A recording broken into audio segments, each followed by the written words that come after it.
Recuerdo sus manos, esa mañana, deslizando el papel del divorcio sobre la mesa. La tinta de su firma ya estaba seca, una sentencia fría escrita con antelación. Él me miró, con el hastío reflejado en sus ojos, y pronunció las palabras que perforaron el aire con una frialdad inmutable. Tú ya no eres la mujer que necesito. Yo lo escuché, en silencio, un silencio que él siempre interpretó como mi mayor debilidad, mi resignación a un destino impuesto. Pero en aquel instante, en lo más profundo de mi ser, algo vibraba con una certeza que él jamás podría concebir. Yo veía más allá de sus palabras, de su juicio apresurado. Él solo conocía una parte, una imagen superficial que había construido a su medida, sin ver la verdad que se escondía justo a su lado. Ese momento, que para él era el fin de un error, para mí era el umbral de una revelación. Una verdad que, inevitablemente, se manifestaría cuando el castillo de su arrogancia se desmoronara por completo. Firmé, y en ese acto, sentí el peso del pasado desvanecerse. Recuerdo aquel día con una claridad que el paso del tiempo no ha conseguido atenuar. Me llamo Elena, y en aquel momento tenía 35 años, una edad en la que se supone que la vida empieza a asentarse, a encontrar su rumbo definitivo. Llevábamos 7 años de matrimonio, un tiempo que, para mí, había sido un camino de silencios y de aprendizajes, y para Ricardo, supongo, de crecimiento personal, aunque en una dirección muy distinta a la que yo imaginaba. El fin no llegó con un estruendo, ni con una discusión ruidosa que rompiera la calma de la casa, sino con un gesto simple, casi indolente. Ricardo, con una frialdad que aún hoy siento al evocarla, deslizó los papeles del divorcio sobre la pulcra superficie de la mesa de roble, justo en el centro de nuestro comedor. Sus ojos, antes llenos de una chispa que prometía un futuro brillante, ahora solo reflejaban un cansancio, un aburrimiento que intentaba disimular con una falsa cortesía. Elena, me dijo, con la voz desprovista de la más mínima emoción, creo que es lo mejor para ambos. Simplemente, ya no somos compatibles. Tú ya no eres la mujer que yo necesito a mi lado. Sus palabras, aunque esperadas, resonaron en el aire como una campana desafinada, marcando el final de una melodía que hacía mucho tiempo había dejado de sonar. Una punzada, débil pero persistente, atravesó mi pecho. Era el eco lejano de un amor que se había marchitado, de sueños compartidos que ahora yacían rotos a nuestros pies. Sin embargo, más allá de esa punzada, sentí una extraña y profunda calma. No hubo lágrimas que empañaran mi vista, ni súplicas desesperadas que intentaran retener lo que ya estaba perdido. Aquel día, el melodrama no tuvo cabida en mi vida. Tomé el bolígrafo con una mano que, para mi sorpresa, no tembló en absoluto. Firmé junto a su nombre, con una determinación que sorprendió incluso a Ricardo. Él me observó con una mezcla de perplejidad y de una desazón que no supo ocultar, como si hubiera esperado una escena de desesperación, una lucha inútil, que yo me negaba a ofrecerle. Mi serenidad, mi quietud en ese momento crucial, lo desarmó más que cualquier grito o reproche que pudiera haberle lanzado. En sus ojos vi el desconcierto de quien no comprende lo que tiene delante, de quien cree haber ganado una batalla sin entender lo que realmente ha perdido. Mientras la tinta fresca se secaba sobre el papel, sentía con una certeza absoluta que una puerta se cerraba detrás de mí, sellando, de forma definitiva, un capítulo extenso de mi vida. Pero al mismo tiempo, y esto era lo asombroso, una pequeña rendija, apenas perceptible, comenzaba a abrirse, prometiendo un nuevo horizonte que él, en su ceguera y su arrogancia, jamás podría imaginar. Había pasado un tiempo considerable preparándome para ese momento, aunque él, en su mundo de apariencias y ambición, no tuviera la menor idea. Mi silencio, que Ricardo siempre había interpretado como sumisión, como una prueba de mi falta de carácter o de mi resignación, era en realidad el lienzo sobre el que yo había estado tejiendo mi propia resolución. Era la calma que precede a la verdadera transformación, la paciencia de quien comprende que la fuerza no siempre se manifiesta con ruido, sino con una inquebrantable quietud interior. La fe que una vez tuve en la posibilidad de salvar un matrimonio basado en un sacrificio unilateral se había desvanecido por completo, dejando espacio para una verdad más cruda, pero también más liberadora. El final, me di cuenta en ese instante, no era más que un nuevo comienzo, y solo yo, en mi interior, era consciente de ello. Miro hacia atrás, a aquellos primeros años de nuestro matrimonio, y mi mente dibuja con ternura la imagen de un hogar que, a mis ojos, era un refugio perfecto. Recuerdo la casita de 2 plantas, en un barrio tranquilo a las afueras de la ciudad, un lugar que habíamos construido con paciencia, ladrillo a ladrillo, alimentados por la ilusión y los sueños compartidos.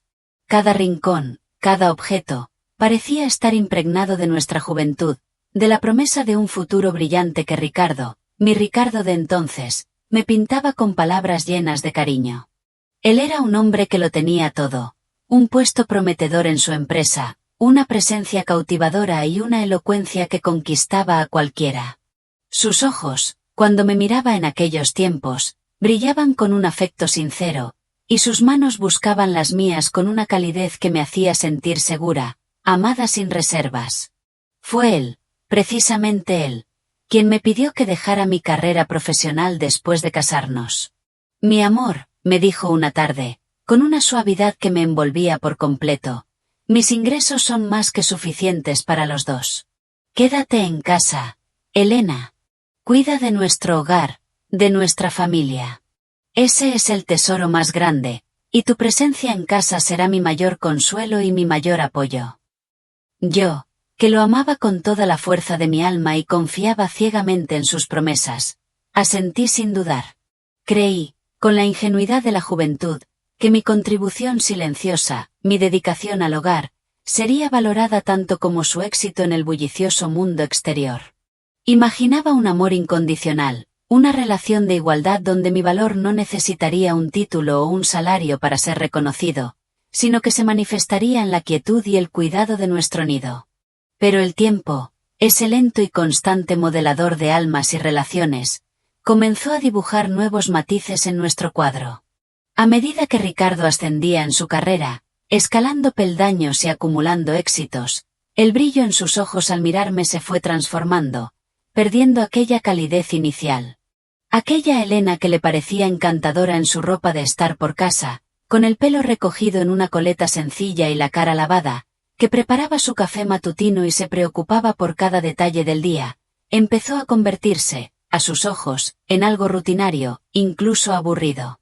Sus palabras, antes de aliento y ternura, se tornaron poco a poco en un sarcasmo velado, en bromas a medias sobre mi uniforme de ama de casa o la monotonía en la que, según él, me había sumido.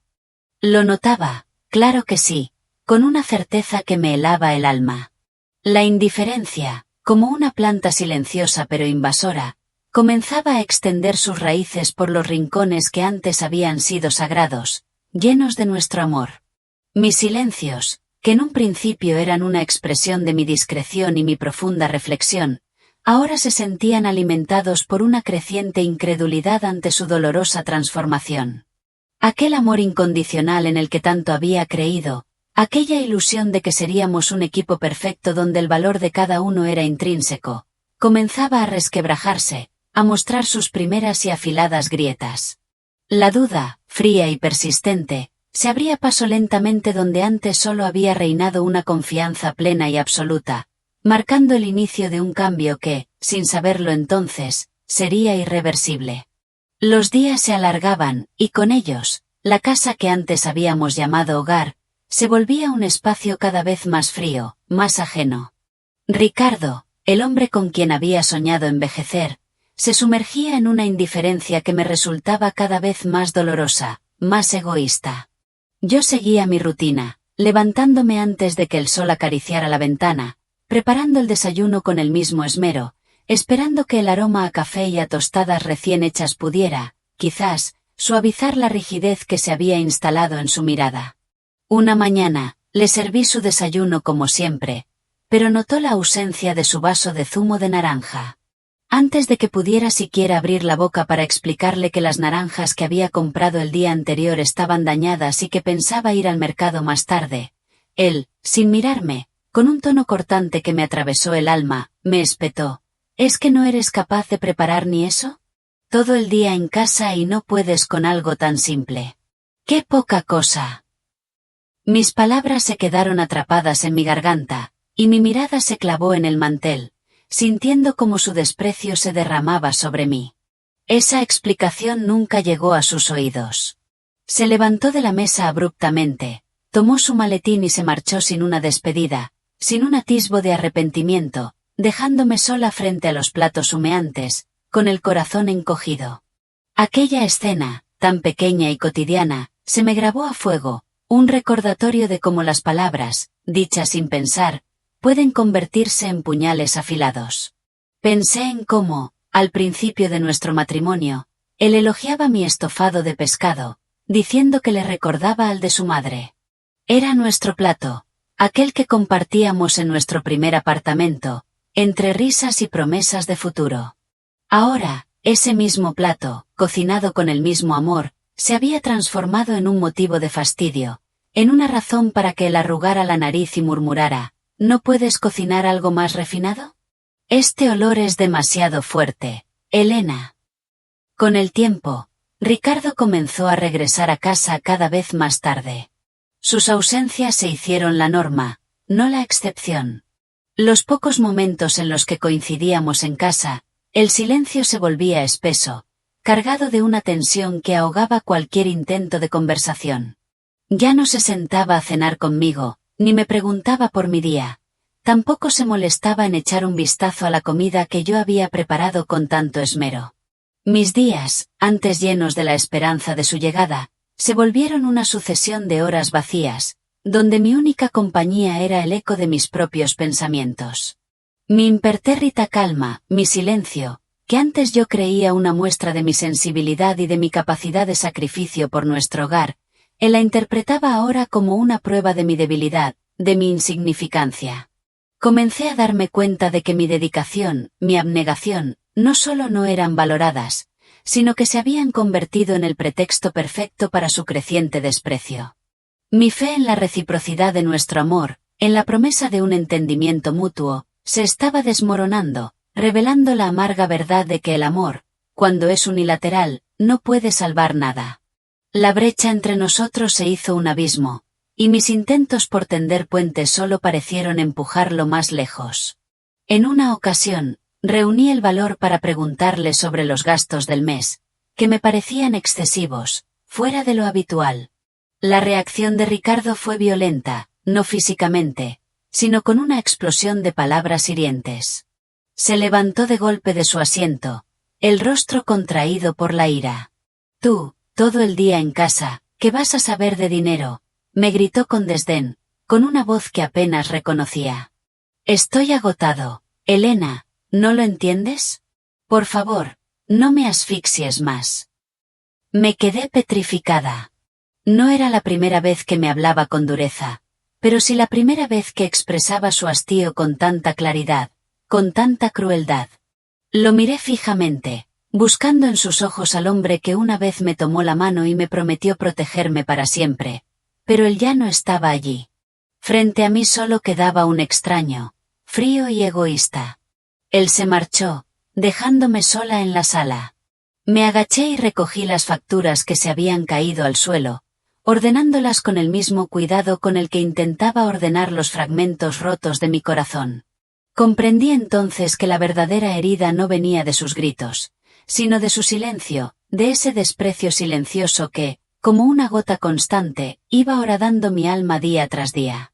Me di cuenta de que un amor que solo yo intentaba mantener a flote, tarde o temprano, me hundiría a mí también.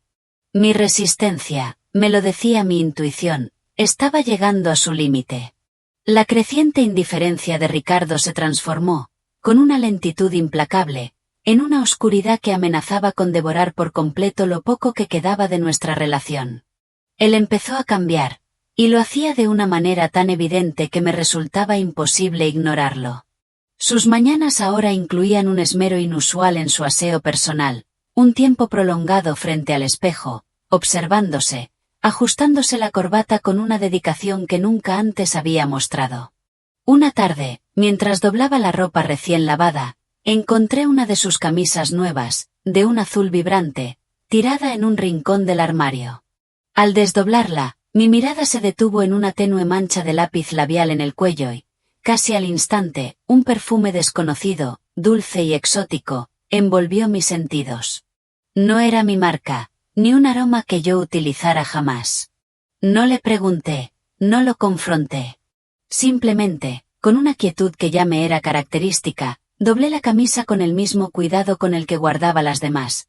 Pero en mi interior, esa pequeña mancha y aquel aroma se convirtieron en la confirmación silenciosa de la sospecha que, como una bruma helada, se había ido asentando en mi corazón desde hacía meses. Los pretextos de Ricardo para sus ausencias se multiplicaban. De repente, las reuniones de trabajo se prolongaban hasta la medianoche, y surgían viajes de negocios imprevistos los fines de semana. Las llamadas se volvían más escasas, y cuando regresaba a casa, lo hacía con el sutil aroma a vino tinto mezclado con aquel perfume ajeno, que no podía disimular, pero que él creía que yo no notaba. Lo veía todo, cada pequeño detalle, cada mentira a medias que se deshilachaba en el aire. Sin embargo, no le hice preguntas. No le exigí explicaciones. Y no lo hice, no por falta de valor, sino por un miedo profundo. El miedo a que, una vez formuladas esas preguntas, la verdad se hiciera tan palpable que ya no habría vuelta atrás. Sabía que, una vez que la verdad se verbalizara, no habría forma de reconstruir lo poco que quedaba, y en ese momento, la esperanza, por tenue que fuera, aún se aferraba a un hilo delgado. La prolongación de mi silencio no era debilidad, sino una lenta y dolorosa preparación para lo inevitable, un proceso interno donde la resignación comenzaba a darle paso a una incipiente fortaleza. En aquel tiempo, una mujer llamada Sofía había hecho su entrada en la vida de Ricardo. Ella era su colaboradora en un importante proyecto, una mujer bella, perspicaz y extraordinariamente hábil para leer a los hombres. Sabía cuándo sonreír, cuándo callar, y siempre encontraba las palabras exactas para admirar los logros de Ricardo, para hacerlo sentir importante y valioso. Era el polo opuesto a mí, su esposa discreta, tranquila, que hablaba en voz baja. Sofía representaba una bocanada de aire fresco, una inyección de emoción y de un magnetismo que, para Ricardo, resultaba irresistible. Él, sumido en una frustración que no sabía nombrar, encontró en los ojos de Sofía una nueva luz, una vía de escape. Se convenció a sí mismo de que era un proceso natural, algo que muchos hombres experimentan cuando el matrimonio pierde su chispa. No se sentía culpable, solo se sentía a gusto. Poco a poco, Sofía lo acompañaba a cenas, a viajes de trabajo, y se fue infiltrando en su vida como algo inevitable. Sofía, con su aguda inteligencia, no exigía nada de inmediato. Simplemente se mostraba comprensiva y siempre se posicionaba de su lado, avivando el resentimiento que Ricardo sentía hacia mí, sembrándole en la cabeza la idea de que merecía una mujer más brillante, más sofisticada, una mujer como ella, y no a su esposa que se movía en la casa como una sombra, silenciosa y, a sus ojos, carente de ambición. Él terminó por creerlo. Una tarde, Ricardo llegó a casa, tarde, como era habitual. Yo lo esperaba sentada a la mesa, frente a la cena que se había enfriado horas atrás, con los platos que tanto le gustaban ya sin su calor. No le hice ninguna pregunta, solo le observé en silencio. Él, con un gesto indolente, solo asintió antes de subir a la habitación. No hubo una palabra, una mirada de disculpa. Me senté un momento más, contemplando la comida intacta, la imagen de un amor que se consumía en la incomprensión. Bajé los platos a la cocina y abrí el grifo, dejando que el agua fría corriera, sintiendo como el frío se instalaba no solo en mis manos, sino también en el hueco que él dejaba en mi corazón. Poco después, mi teléfono vibró. Era un mensaje de Ricardo, corto y sin emoción. Me quedaré en casa de un amigo, tengo una reunión temprano. Leí y releí esas líneas una y otra vez, no porque dudara de su contenido, sino porque mi corazón, obstinado, se negaba a aceptar una verdad que ya era dolorosamente evidente. En ese instante, La fe en la lealtad y el valor de nuestra relación se desmoronó por completo. Comprendí que Ricardo había elegido su propio camino, y mi silencio ya no era un acto de espera, sino una preparación para el adiós. La Navidad de ese año, que también era mi 35º cumpleaños, llegó envuelta en una capa de indiferencia glacial. No hubo felicitaciones de Ricardo, ni un mensaje que recordara el día en que llegué a este mundo. Para él, parecía ser un día más, desprovisto de significado. En cambio, su perfil en las redes sociales se llenó de fotografías. Aparecía sonriente, en un restaurante lujoso, rodeado de colegas, y, por supuesto, allí estaba Sofía. Siempre a su lado, deslumbrante y radiante, con una mirada de admiración tan teatral que me resultó casi cómica. Contemplé esas imágenes sin sorpresa, y para mi propio asombro, el dolor agudo que hubiera esperado ya no se hizo presente. La sensación que me invadió fue más bien de un frío entumecedor, como una anestesia que se había instalado en mi piel desde hacía mucho tiempo, apagando las sensaciones más intensas. Aquella noche, mi madre, con una tristeza apenas disimulada en sus ojos sabios, me preguntó si quería que preparara algo especial para celebrar mi día. Negué con la cabeza, suavemente. No deseaba recordar una fecha que debía haber sido cálida y feliz, pero que se sentía gélida, despojada de cualquier alegría. En la soledad de mi antigua habitación, en la casa de mis padres, encendí una pequeña vela sobre el pastel que mi hermana había tenido la gentileza de traerme. Susurré un deseo, un compromiso conmigo misma que resonó con una fuerza silenciosa en lo más profundo de mi ser. Mis palabras apenas audibles se perdieron en el aire, pero su significado era claro. Deseaba tener la fortaleza suficiente para no esperar nada más de aquel que me había olvidado. En algún lugar de la ciudad, ajeno a mi soledad y a mi silencioso ritual, Ricardo y Sofía compartían una cena, tal vez en el mismo restaurante de las fotografías. Ella, con su astucia habitual, inquirió si aquel día era mi cumpleaños. Ricardo, sin apenas inmutarse, respondió con una ligereza que me hirió, aunque yo no estuviera allí para escucharlo directamente. A ella no le importa, Sofía, siempre está callada. Ella sonrió, consciente de que una mujer que deja de pedir, no lo hace por ser fácil, sino porque ha perdido toda esperanza.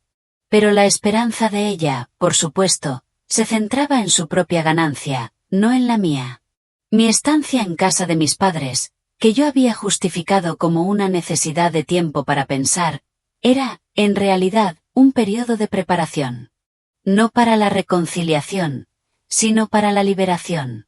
Mi mente ya no albergaba la fantasía de que Ricardo, de alguna manera, recapacitaría y regresaría a mí. Esa ilusión, ese último vestigio de un amor que había sido tan grande, se había desvanecido por completo en la fría indiferencia de su ausencia en mi cumpleaños. La decisión estaba tomada, y la aceptación se había convertido en mi brújula.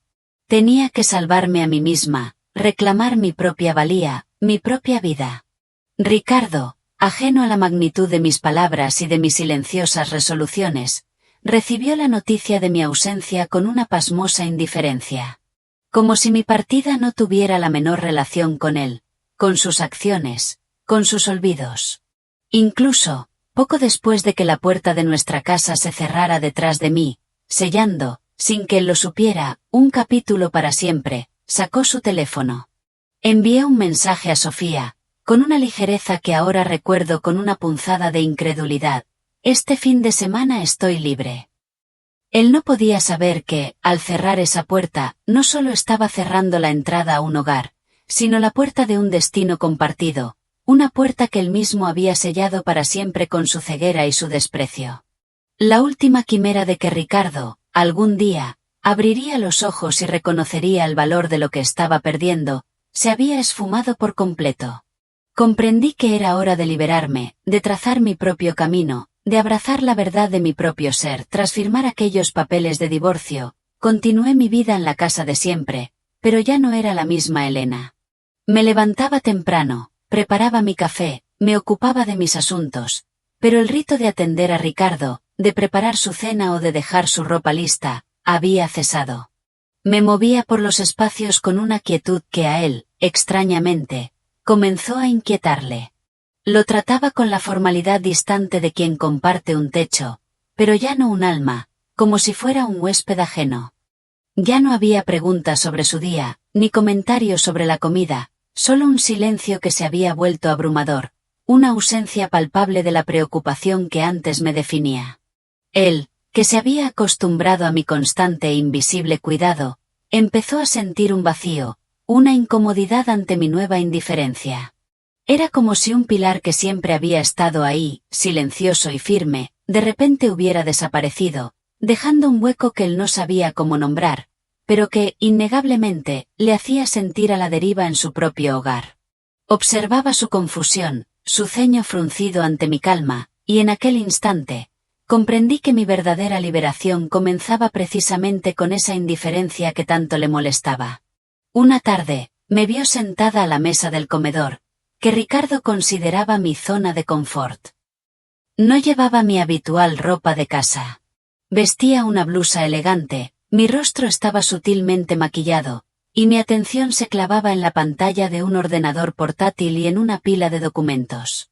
La imagen debió de descolocarle, pues llevaba 7 años acostumbrado a verme de otra manera. «¿Qué haces, Elena?», me preguntó con un tono de voz que denotaba una mezcla de cautela y de desconcierto. Levanté la vista, mi mirada serena. «Preparando el trabajo», le respondí con tranquilidad. Luego, volví a mis documentos, añadiendo con una voz suave pero firme, «Me mudaré pronto, así que tengo que organizar algunas cosas pendientes. No tienes que preocuparte». Se quedó paralizado. Su rostro reflejó una extraña mezcla de sorpresa y algo parecido al pavor. Aquella conversación, tan breve y directa, fue mi declaración silenciosa de independencia. Él no lo sabía entonces, pero aquella imagen mía, trabajando, ya no era la de la esposa abnegada, sino la de una mujer que se estaba preparando para retomar el control de su propia vida, para avanzar sin mirar atrás. Pocos días después, Ricardo se preparaba para una de las reuniones más cruciales de su carrera. Su empresa, inmersa en un ambicioso proyecto inmobiliario que llevaban persiguiendo desde hacía 2 años, dependía del éxito de ese encuentro con un importante grupo inversor. Para él, era una oportunidad dorada, no solo para su departamento de ventas, sino para su propio ascenso profesional. Desde el amanecer, se había esmerado en cada detalle. El traje impecable, la corbata perfectamente anudada, los zapatos lustrados hasta brillar. La confianza irradiaba de él, la convicción de que era el candidato ideal para lograr el apretón de manos de aquel misterioso socio. Entró al hotel de 5 estrellas donde se celebraría la reunión, portando su maletín, sus presentaciones y una seguridad inquebrantable. El salón de reuniones era suntuoso, ocupado por altos ejecutivos y representantes de diversas empresas. Ricardo, junto al director de su compañía y algunos colegas de confianza, tomó asiento. Observó cómo los asistentes preparaban la silla principal, pero el personaje central, el enigmático presidente del grupo inversor, aún no se había presentado.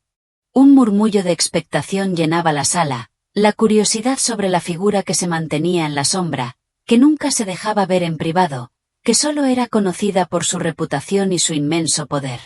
Y entonces, la puerta de la sala se abrió con un suave crujido. Un taconeo pausado resonó en el silencio expectante. Todas las miradas se giraron hacia la entrada. Allí, con una elegancia sobria y una presencia imponente, apareció una mujer. Su figura era esbelta, su porte majestuoso, el rostro marcado por una inteligencia aguda y unos ojos serenos, casi fríos. Ricardo se quedó helado. Su corazón, por un instante, pareció detenerse. Aquella mujer, la que avanzaba con una seguridad absoluta hacia la cabecera de la mesa, la que dejó su bolso con un gesto firme y saludó a todos los presentes con una voz suave pero clara, era yo. «Disculpen la demora», dijo con una dicción impecable, en un español perfecto. «Soy Elena, presidenta ejecutiva de Grupo Altamira». La sala se sumió en un silencio denso. Ricardo sintió como el sudor perlaba su frente a pesar del aire acondicionado. No podía creerlo. La mujer que tenía ante sus ojos, con aquella profesionalidad, aquella mirada penetrante y aquella autoridad innegable, era la misma a la que él había tildado de poca cosa, de carga, de insignificante. Sus ojos se cruzaron con los míos por un instante fugaz, pero yo no me detuve. No le llamé por su nombre. Lo miré como a un completo extraño, un participante más en aquella reunión pública. Él quiso levantarse, decir algo, pero se sintió diminuto, sofocado, como si las palabras se hubieran disuelto en el aire. Cada frase que había preparado, cada pizca de su arrogancia habitual, se había esfumado. Por primera vez en mucho tiempo, Ricardo perdió por completo el control. La dolorosa paradoja de la Elena ama de casa y la Elena presidenta se estrelló contra él con una fuerza demoledora. Yo, Elena, finalmente había emergido de la sombra que él había proyectado sobre mí. La reunión terminó, y el silencio en la sala era más ensordecedor que cualquier aplauso. Ricardo, con los ojos aún fijos en mí, la misma Elena que él había despreciado, la misma que acababa de presentarme como presidenta de Grupo Altamira, se acercó, tambaleante, como un náufrago buscando tierra firme. Su voz, que antes rebosaba arrogancia, ahora era un murmullo apenas audible, un balbuceo desesperado. «Elena, ¿podemos hablar?», me preguntó, con una súplica patética que contrastaba brutalmente con el hombre que una vez fue. Me detuve un instante, lo miré. Mis ojos no albergaban ni ira ni odio, solo una calma desoladora, la misma que se siente al contemplar un paisaje devastado por el tiempo. Mi respuesta fue un eco frío de la verdad, pronunciada con una suavidad que, creo, le hirió más que cualquier reproche. «Acabas de divorciarte de una ama de casa», le dije, mi voz apenas un susurro que, sin embargo, resonó con una autoridad inquebrantable, «y yo soy una presidenta. No creo que tengamos ya nada que decir». Con esas palabras, di media vuelta y me marché, dejándolo allí, petrificado en el centro de aquel lujoso salón que, minutos antes, él había creído dominar. La convicción de que mi elección era la correcta, la certeza de que no necesitaba dar explicaciones ni justificaciones, se asentó en mi alma como una roca inamovible. Había soltado amarras por completo, abrazando mi libertad sin mirar atrás. Ricardo regresó a nuestra casa, pero esta ya no era un hogar. Se había convertido en un cascarón vacío, en un eco de lo que fue. Cada objeto familiar, cada mueble, cada fotografía, parecía burlarse de su ignorancia. El armario que antes contenía mis vestidos ahora estaba desierto, el cajón de la mesita de noche junto a la cama, vacío. La almohada a mi lado permanecía fría, ajena a cualquier calidez compartida. En un torbellino de confusión y desesperación, se lanzó a la búsqueda de respuestas. Accedió a la red interna de su empresa, la misma que almacenaba información sobre los accionistas de las compañías con las que él había negociado. Tecleó mi nombre, Elena, y el sistema, con una crueldad metódica, comenzó a desplegar ante sus ojos una verdad que lo destrozaría. Descubrió que yo era una antigua estudiante de finanzas en Londres, que a los 28 años regresé a España y en lugar de asumir la presidencia de inmediato, comencé desde abajo, como supervisora de proyectos. En solo 3 años, me había convertido en la propietaria de casi el 60% de las acciones de Grupo Altamira, uno de los 5 principales grupos inmobiliarios del sureste de Europa. Él se quedó sin aliento. El grupo con el que su empresa se había esforzado tanto por negociar, la cumbre de su ambición, era precisamente la compañía que yo había estado dirigiendo durante los últimos 2 años. Fue entonces cuando la cadena de revelaciones lo golpeó con la fuerza de un tsunami. Recordó mis palabras, aparentemente insignificantes, mis acciones silenciosas. Aquellas misteriosas transferencias de dinero que habían salvado a su empresa en tiempos de crisis financiera, aquellos préstamos que él creía haber gestionado de forma brillante, aquellas ocasiones en que se jactaba de su astucia para salir adelante. Todo, absolutamente todo, había sido orquestado por mí, en la sombra. Cada vez que Ricardo se había sentido un genio de los negocios, un hombre autosuficiente que había superado obstáculos con su propia habilidad, en realidad estaba recibiendo el apoyo incondicional y silencioso de la mujer a la que tanto había despreciado. Se desplomó sobre la mesa, con el rostro hundido entre las manos. Su orgullo, ese castillo de arena en el que había anclado su identidad, se desmoronaba capa a capa. Se dio cuenta, con una lucidez tardía y dolorosa, de que durante nuestros 7 años de matrimonio, él nunca me había preguntado qué necesitaba, qué soñaba, qué deseaba para mí misma. Él simplemente había asumido que mi elección de quedarme en un segundo plano se debía a mi falta de capacidad, a mi incapacidad para brillar por cuenta propia. La verdad era justo lo contrario. Yo ya era la luz, la fuerza, pero había elegido permanecer en la sombra por amor a él.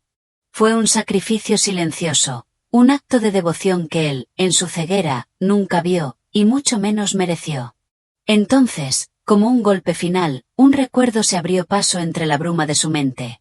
Yo, Elena, sentada sola en el salón, encendiendo una pequeña vela en la oscuridad de mi cumpleaños. Solo entonces comprendió que aquel había sido el último cumpleaños en el que esperé, en silencio, una palabra de él. Si han llegado hasta aquí, por favor, ayúdenme comentando con un 1 abajo. Así sabré que aún tengo compañeros de viaje en este camino. Su presencia es la mayor motivación para que pueda seguir contando la última parte de esta historia. Después de aquella reunión que lo cambió todo, Ricardo ya no era el mismo. Pidió unos días libres en la oficina, alegando una falsa enfermedad, aunque la verdadera dolencia se hallaba en su alma, carcomida por el arrepentimiento y la vergüenza. Se movía por la casa como una sombra, un fantasma de lo que había sido, evitando las miradas inquisitivas de sus colegas y los murmullos de los pasillos, donde la noticia de la enigmática presidenta del grupo Altamira se extendía como la pólvora. Escuché que es la ex esposa del jefe de ventas, Ricardo, decían los susurros, cargados de una mezcla de lástima y morbo. Él, que antes se sentía al centro del mundo, ahora era un punto insignificante en la periferia de la vida que conocía. No salía, apenas comía. Se recluía en nuestro antiguo dormitorio, un espacio que aún parecía retener el tenue aroma de mi presencia, el eco de una vida que él mismo había destrozado. Allí, entre las 4 paredes, desordenaba viejos álbumes de fotos. Imágenes de nuestra sencilla boda, pero llena de calor, de nuestro primer viaje cuando aún vivíamos en un piso de alquiler, de las fotos de la preboda donde yo me mostraba tímida, casi avergonzada de posar.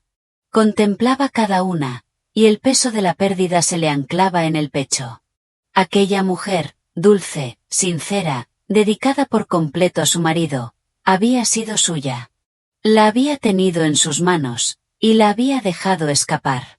Intentó buscar mi antiguo número de teléfono, el que usaba antes. Quiso escribir un mensaje de disculpa, pero lo borró una y otra vez. Pensó en llamarme, pero la duda lo paralizó. No temía que no contestara, temía que sí lo hiciera, pero que su voz fuera tan fría como la que había escuchado en la sala de reuniones, desprovista de cualquier familiaridad. Al final, se presentó en la sede de Grupo Altamira, sin avisar, sin cita previa. Se sentó en el vestíbulo, con la mirada perdida, los nervios a flor de piel. Cuando la recepcionista le preguntó si tenía una cita, él negó con la cabeza, su voz un murmullo apenas audible. Soy el marido, no, soy un antiguo conocido de la presidenta Elena, corrigió, la palabra esposo atascándose en su garganta. La secretaria, educada pero firme, le informó que yo estaba en una reunión importante y que, sin cita, no podía atenderme. Él asintió en silencio. Sabía que ya no tenía derecho a entrar en mi mundo. Esa puerta, la había cerrado él mismo, de forma definitiva. Dejó una nota, unas pocas palabras escritas a mano. Si es posible, dame una oportunidad para pedir perdón. Se marchó, deteniéndose largo rato frente al imponente edificio de cristal, cuyas paredes reflejaban su propia imagen. Durante años, había ascendido con confianza los peldaños de su carrera, creyéndose brillante, audaz. Pero solo al perder a la mujer que, silenciosamente, lo había sostenido, Comprendió que no era más que un hombre común, con un orgullo falso y una vanidad que lo había cegado. Pocas noches después, Ricardo abrió el pequeño maletín que yo había dejado olvidado en un rincón del armario. Dentro, encontró una cajita con los regalos que él me había hecho en el pasado, un pequeño oso de peluche de nuestro primer cumpleaños juntos, una cadenita de plata, una tarjeta manuscrita de nuestro primer aniversario de bodas. Y al fondo de todo, una carta sin enviar, escrita con mi letra familiar. Si un día ya no me necesitas, no te reprocharé nada. Solo te pido, por favor, que no me juzgues con esa mirada fría. No me conviertas en una esposa inútil a tus ojos. Una vez tuve grandes sueños, pero elegí quedarme en casa porque pensé que la familia era más importante que el éxito. Si en ese entonces me veías en silencio, por favor, entiende que era porque intentaba mantener la paz para ti. Ricardo dobló la carta, hundiendo el rostro entre sus manos. El remordimiento que lo invadía ya no era un simple pesar. Era un grito mudo, desgarrador, proveniente de un corazón que despertaba demasiado tarde. Sabía que había errores que, una vez cometidos, no podían deshacerse jamás. Aquella noche fue la última vez que nos vimos, un encuentro tardío pero necesario. No para volver, sino para cerrar el pasado. A veces, un lo siento no busca el perdón, sino que es el propio causante del daño quien se enfrenta a sí mismo, aprendiendo a vivir con la magnitud de la pérdida que ha provocado mi vida. A partir de aquel momento, tomó un rumbo completamente nuevo, como un río que, tras desviarse de su cauce, encuentra un camino más ancho y sereno hacia el mar. Me sumergí en mi trabajo con una energía renovada, con una pasión que había permanecido dormida durante demasiado tiempo. Las jornadas estaban llenas de reuniones estratégicas, de viajes de negocios que se sucedían sin descanso, de decisiones que implicaban decenas de millones de euros. Ya no era la mujer que esperaba en silencio en la cocina el regreso de un hombre. Ahora era yo misma, dueña de mi tiempo, de mis pensamientos, de mi destino. La independencia, la lucidez y una fortaleza interior que no sabía que poseía, se habían convertido en mis compañeras inseparables. Comprendí que la verdadera felicidad no residía en la búsqueda de la perfección en el otro, sino en encontrar la paz y la libertad dentro de mí misma, en la capacidad de abrirme a conexiones auténticas. Mi confianza ya no se basaba en un amor ciego, sino en el respeto mutuo, el entendimiento profundo y la comunión de valores. Mientras tanto, la vida de Ricardo continuaba su propio curso, pero ya no era el mismo. Había regresado a su rutina laboral, pero la exuberancia, la arrogancia y la satisfacción que antes lo caracterizaban, habían desaparecido. Se había vuelto un hombre más callado, más introspectivo, y, curiosamente, perdió todo interés en las reuniones sociales y las conversaciones superficiales. Sofía, la mujer que había encendido su obsesión, también se fue alejando. Una vez que supo mi verdadera identidad como presidenta de Grupo Altamira, su interés por un hombre recién divorciado y profesionalmente desorientado se desvaneció. Ricardo no la culpó. De hecho, sintió un extraño alivio. Comprendió, con una claridad que le llegó demasiado tarde, que el amor verdadero no reside en la admiración efímera, sino en la capacidad de permanecer al lado del otro en sus momentos de mayor vulnerabilidad. Una tarde lluviosa, Ricardo condujo hasta el pequeño campo a las afueras de la ciudad, el mismo lugar donde habíamos tomado nuestras fotos de boda. La hierba seguía verde, el viento soplaba con la misma melancolía de antaño, pero la mujer que había estado a su lado en aquel entonces, ya no estaba. Se sentó durante horas en el césped húmedo, alzando la vista hacia un cielo plomizo. En su corazón, un vacío insondable se había instalado, un hueco que nada podía llenar. Ya no había expectativas ciegas, ni la fantasía de que un simple lo siento podría deshacer lo hecho. Ahora, solo deseaba conservar mi imagen, radiante, serena y libre, como un recordatorio constante de que, cuando la confianza se rompe, la persona que se marcha no solo se lleva el corazón, sino también una fe que nunca, jamás, podrá recuperarse. Aquella noche, en la quietud de su soledad, Ricardo cerró su perfil en las redes sociales, eliminó su foto de perfil, borró sus antiguos estados. No lo hacía para olvidar, sino para aceptar. Y luego, escribió la última línea en su cuaderno. Te fuiste en silencio, Elena, pero ese silencio ha sido el mayor grito de mi vida. Un día, mientras yo tomaba un café en mi cafetería habitual, vi a Ricardo al otro lado de la calle. Llevaba un vestido blanco sencillo, el pelo recogido, el rostro sin maquillaje excesivo, pero radiante como nunca antes. A mi lado, caminaba un hombre de edad similar, de porte sereno, con una sonrisa cálida y una mirada tierna. Íbamos hablando, con naturalidad, con la familiaridad de quien comparte una conexión profunda. Ricardo se quedó inmóvil. No sabía quién era ese hombre. Quizás un colega, quizás alguien a quien yo había permitido entrar en mi nueva vida. Pero lo que le oprimió el corazón fue la forma en que yo miraba a ese hombre, con la misma confianza y la misma paz que, en los primeros días, él había visto en mis ojos. Aquella mirada que él había perdido para siempre. Ricardo no se acercó, no me llamó. Se quedó sentado en su rincón de la cafetería, observando cómo nuestras siluetas se perdían tras los árboles. En su interior, una profunda sensación de pérdida lo invadió, como una marea incontrolable. Comprendió entonces que nadie espera eternamente por quien lo abandonó. Uno puede dolerse, puede caer, pero luego se levanta, sigue adelante, y aprende a amar de nuevo. Aprende a amar a alguien que lo merece. Y él, Ricardo, que alguna vez pensó que podría volver fácilmente, se convirtió en el que se quedaba atrás, observando una felicidad en la que su nombre ya no figuraba. 2 años habían transcurrido desde aquel encuentro que lo cambió todo, y el río de la vida había bifurcado nuestros caminos de forma definitiva.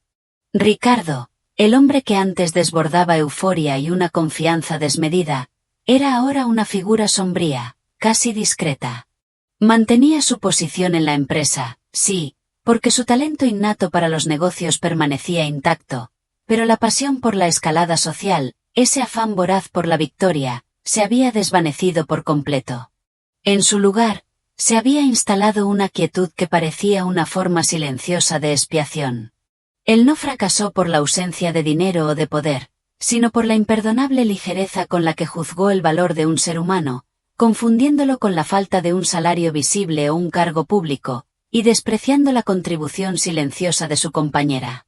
Su mirada, antes tan altiva, ahora se posaba en los objetos con una tristeza contenida, como si todo a su alrededor le recordara lo que había perdido. Mientras tanto, mi nombre, Elena, resonaba con fuerza en los círculos empresariales. Galardones como empresaria destacada de Europa adornaban mi trayectoria, y mi imagen aparecía en las portadas de revistas especializadas.